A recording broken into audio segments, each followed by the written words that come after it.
Mirë, do flasim në këto momente gjërësisht për sa i përket zhvillimeve nga vendi, por edhe zhvillimeve më të fundit ndërkombëtare. Me mua në studio është bashkuar drejtori i informacionit në MCN, Skerdilajt Zaimi. Zoti Zaimi, mirëmbrëma, faleminderit. Dalemi fillimisht tek situata në lindjen e mesme. Si e pat vendimin e Shteteve të Bashkuara dhe Izraelit për të goditur Iranin? Mendoj që vendimi është pak kështu atipik në raport me vendimet e mëpashme të SBA-s për të ndërhyrë në rajone të tjera. I referojmë këtu luftës së Gjirit në 91-shin, luftës në Afganistan, luftës në Irak në 2003-shin. Kanë qenë të gjitha vendime të diskutuara paraprakisht. Madje lufta e Gjirit në 91-shin, edhe lufta në Afganistan ishin ndryrje me konsensus të gjerë. Edhe në OKB, po edhe nga vende për shembull si Rusia, për shkak të specifikave. Ndërhyrja e tanishme i ngjan ishte pa situatë është e njëanshme, mes dy shteteve që kanë një partneritet strategjik shumë të thellë dhe ngjan më tepër më saktë një operacioni policor, nisur edhe nga pasoja që prodhoi. Deri tani raportohet se janë likuiduar 48 individ që janë pjesë e establishmentit vendimarrës të Iranit, përfshirë dhe Ayatollah Khamenei, që është, si thuash, një ngjarje shumë e pazakontë, jo vetëm pse ishte si thua kryetari i shtetit, por edhe sepse ishte një klerik. Është një ndërhyrje që mund të shikohet në disa kënde, sepse rezonon në mbar botën me atë që prodhoi. Pra fakti që ishte një udhëheqës shpirtëror për ata e bën më të rëndë situatën, qoftë këtu edhe... Është, në përgjithësi, politika ka qenë ndërkombëtare, ka qenë e kujdesshme me vrasjet fizike, likuidimin fizik të kryetarëve të shteteve. Sepse është një gjë që lë shumë gjurmë. Për shembull, do silla një rast që varja e Mussolinit në vitin 1943 u bë nga italianët, dhe u bë pa gjyq. Ajo ka lënë shumë gjurmë në Itali. Në këtë sens them që do shumë kujdes kur ti ndërhyj në një vend tjetër dhe ndërmerr veprime që i likuidon leadershipin e atij vendi, sepse lë gjurmë të thella në histori. Megjithatë, thash, do të parë në disa kënde. Një është plani brendshëm politik. Veprimi përputhet me doktrinën Monroe, që është doktrina Monroe e adoptuar në epokën e Donald Trump. Janë para zgjedhjet e mes mandatit dhe me sa duket zoti Trump ka ditur të imponojë një ritëm global të ngjarjeve muaj pas muaj. Në një aspekt tjetër është një proces ose një akt që vazhdon politikën e vjetër të SBA-s.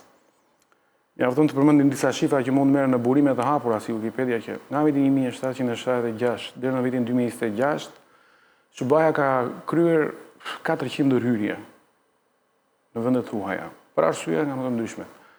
Interesant është fakti se 25% e këtyre ndërhyrjeve ka kryer mbas luftës së ftohtë, pra mbas vitit 1991.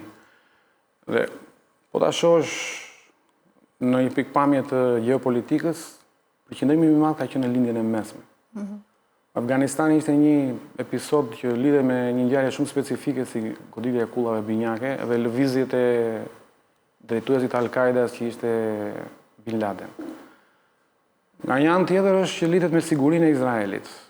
Megjithatë, situata është disi paradoksale, sepse duke bërtitur tërkohës që Irani është kërcënim vdekjeprurës për Izraelin, dhe kur bota vjet para faktit që për 24 orë gjendet se ku është Ali Khamenei me të vetët, bombardohet, dhe Irani provohet që nuk është dhe aq kërcënim, atëherë pyetja që shtrohet është çfarë kërcënon më Izraelin në rajon, se për të përligjur këtë lloj mobilizimi kaq masiv. Është një ngjarje me shumë pikë pyetje dhe është shqetësuese, thash edhe një herë, për mënyrën se si u ekzekutua. Sepse për shembull Maduro u rrëmbye dhe po i bëhet një proces gjyqësor. Në fakt, këto pikpyetje kanë patur edhe shumë ndërkombëtar në reagimet e tyre. Edhe në lidhje me arsyen se pse është marrë. Arsyeja është, po them, mediat raportojnë që vetë presidenti Trump nuk e kishte ndarë ende mendjen çfarë do bënte. Dhe është lëbuar, janë gjithmonë raportime dhe janë spekulime nga Arabia Saudite dhe Izraeli, që janë dy rivalët, si thua, direkt të Iranit, edhe për arsye fetare, po edhe për arsye të ekonomike etj.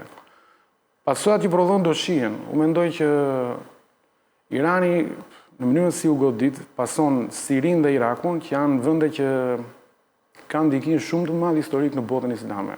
Kanë qenë qendrat e kalifatit, kanë qenë vende që kanë furnizuar teologjinë islame, shkencën, janë vende që janë identitetin në një farë mënyrë i botës islame dhe arabe bashkë. Kështu që kjo goditje, se po të shikosh tani, ka reagime në Pakistan, ka reagime nga do. Në një farë mënyrë edhe bota islame është ndarë.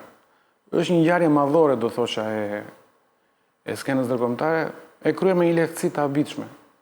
Ndërkohë ka patur edhe përshkallëzim pas sulmit amerikano-izraelit. Janë bombarduar edhe vende ku ka patur baza armatimesh amerikane. Si e pat të përshkallëzim të mëtejshëm? Ajo bën pjesë në atë që do ta quanim reagimi i strukturës së pushtetit në Iran. Do me thënë, vendi merr një goditje shumë të madhe në nivelin më të lartë dhe efekti imediat është që duhet paralizohesh. Sepse është në fakt nuk po ndodh ajo dhe në Iran është zgjedhur dhe si thua një këshill tranzitor me në krye Ali Reza Arafin, që është një teolog dhe jurist, njeri shumë i afërt i Ali Khameneit, i dyti është presidenti Pezeshkian dhe i treti është kreu i drejtësisë Gholam Hussein Ejei. Që do të thotë që në pikpamje institucionale dhe në pikpamje ushtarake, struktura e pushtetit në Iran po reagon në mënyrë të qëndrueshme, të paktën deri tani. Dhe ajo që përflitet deri dje që kundër veprimi do të ishte i dhimbshëm, deri diku po konfirmohet. Do të cilë në vëmendje faktin që mediat amerikane pak para se të niste sulmi, nisur nga fakti se kishte dislokime masive dhe sulmi ishte diçka që pritej për 60 ditësh, raportuan se dhe shtabi ushtrisë amerikane kishte bërë thirrje për kujdes. Tani raportohet që është goditur dhe një bazë franceze në Abu Dhabi, është goditur dhe një pjesë e njësive luftarake detare amerikane. Sa e qëndrueshme do të jetë kjo në kohë, kjo ngjetet për tu parë. Megjithatë, mendoj që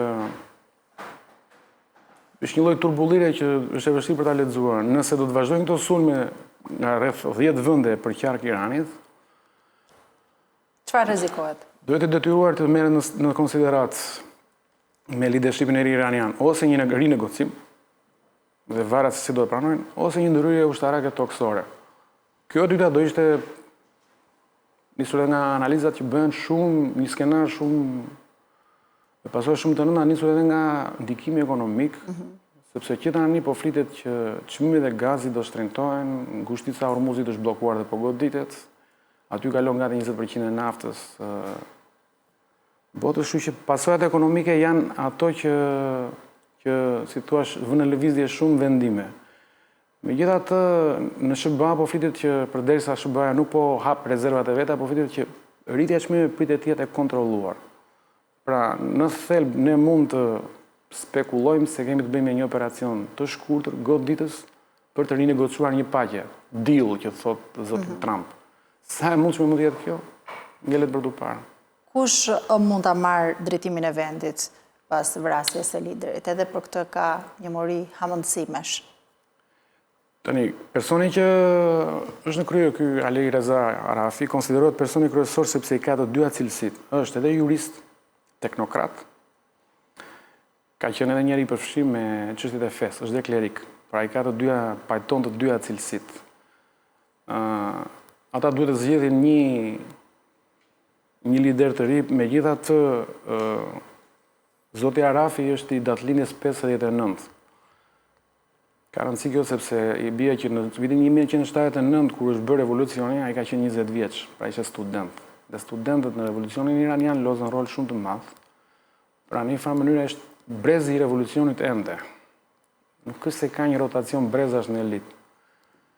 Dhe mendoj që këtu do përqendrohet te ky lloj brezi, dhe te ky lloj qasje. Njeriu më liberal që ka vlerësuar perëndimin në Iran ka qenë Mohamed Khatami, ishte edhe klerik dhe shumë i moderuar, ishte edhe njeri mediatik. Nuk shoh, domethënë që të përsëritet rasti i Mohamed Khatamit, në kushtet që jemi tani, sepse ndërhyrja, sidoqoftë, në një vend që ka kaluar që nga 1979 deri tani një qeverisje teokratike, do s'do e polarizon shoqërinë. edhe bënde pak xenofobe, të themi. Pak. Po kjo duhet parë. E qartë. Ndalime pak edhe tek zhvillimet brenda vendit, ka patur së fundmi ndryshime në qeveri. Pse vendosi Kryeministri Rama t'i bëjë tani këto ndryshime, disa prej tyre nuk priteshin? Të gjesh pse vendos zoti Rama diçka është, me thënë, bërë diçka kështu një gjë që ka dhe ndonjë rëndësi shumë të madhe. Vetë fakti që bëjmë këtë pyetje tregon që neve nuk kemi asnjë informacion real mbi procesin politik që ndodh në vend, mbi vendimet e rëndësishme reale. Do të thënë, ne duhet të futemi në mendjen e një njeriu dhe ta kuptojmë çfarë halli ka ky që merr këto vendime.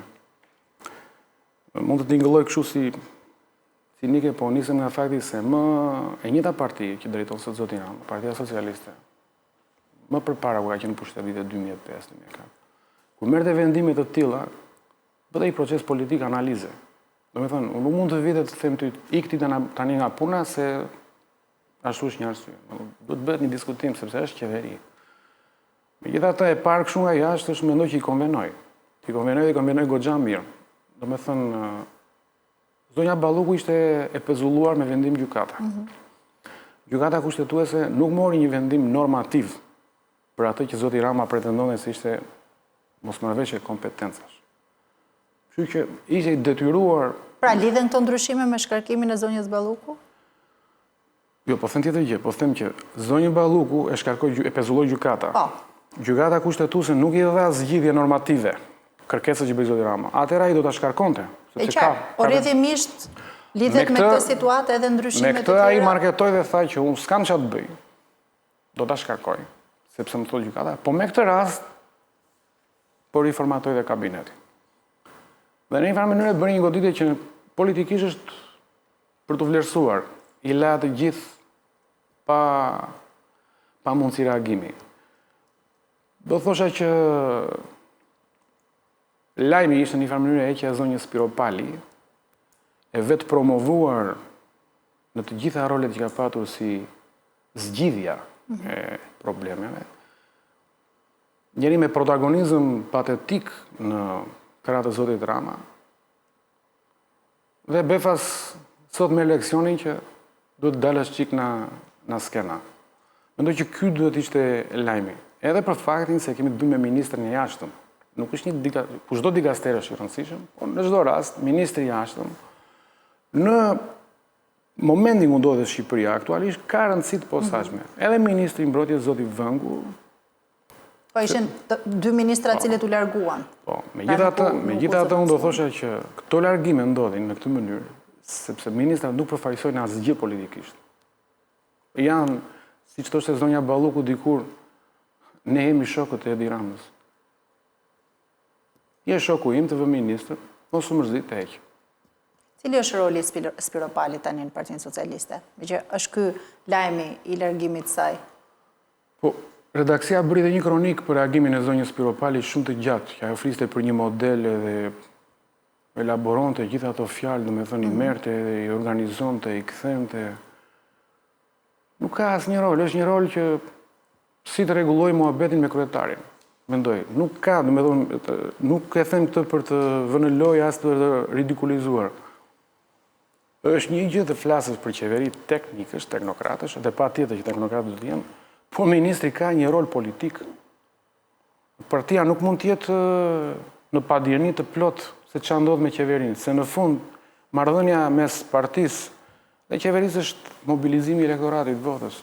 Zoti Rama vendos patjetër për të respektuar dhe zgjidhur një ekuilibër të brendshëm, por ka zgjidhje arbitrare. Megjithatë në mbledhjen e grupit, se dua ta them këtë se më bëri përshtypje. Më bëri përshtypje gjithë ajo, si thua, parad fjalësh bëri zoti Rama për reformën në drejtësi. Me thënë, reforma është e retha, por atë pavarësinë e saj e mbrojmë ne. Reforma është represive, sepse ajo është revolucionare, po më bën ndryshime shumë të forta. Madje tha reforma është dhe inkuizitive, sepse siç i kishte thënë një këshilltare shumë e njohur franceze, ajo niset nga premisat e heqjes së lirisë, jo nga liria. Në fakt zoti Rama thotë që drejtësia është problemi. Duke patjetër duke kamufluar nevojën për të ndryshuar qeverinë, ai po që s'ka drejtësi. Pse s'ka drejtësi? Sepse duke bërë gjithë të, si thua, operacion kirurgjikal në kushtetutë dhe legjislacion për të bërë dhe ashtu quar të reformë në drejtësi. Dhe duke dalë me këtë konkluzion që këtu është bërë qameti zi me arrestimet, nuk e bërë drejtësi të re, ke bërë një reformë në fushën e së drejtës. Në ti merr ligje, ndro ligje, kthej, ndro raporte, dhe ajo që marrin qytetarët, në këtë rast qytetarë janë dhe ministrat, është e njëjta drejtësi inkvizitive, madje, që ishte edhe në kohën e regjimit të Enver Hoxhës, se kështu quhet drejtësi inkvizitive, edhe në kohën e para reformës. Megjithatë, zoti Rama tha unë do ta mbroj këtë, dhe po të kthehesha do e bëja prapë kështu. Dhe është një mënyrë për të thënë, më falni se e mendoj rosa, po s'kemi çfarë bëjmë, vazhdojmë përpara.